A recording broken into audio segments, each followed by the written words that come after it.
சென்னை மயிலாப்பூர் தொகுதி பாஜக வேட்பாளராக அறிவிக்கப்பட்டுள்ள தமிழிசை சவுந்தரராஜன் திருவொற்றியூர் வடிவுடையம்மன் கோவிலில் தாமரை பூவை வைத்து பிரதமர் மோடி பெயரில் அர்ச்சனை செய்து வழிபட்டார்.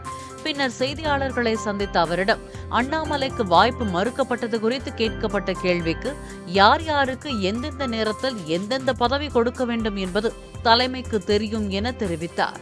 எங்க கட்சியை பொறுத்த மட்டும் யார் யாருக்கு எந்தெந்த நேரத்துல என்னென்ன பதவி கொடுக்கணுமோ அதை நிச்சயமாக செய்வார்கள். யாரையும் புறந்தள்ள மாட்டார்கள், யாரையும் புறக்கணிக்க மாட்டார்கள். அதனால இந்த மாதிரி வியூகங்கள் என்பது தவறு.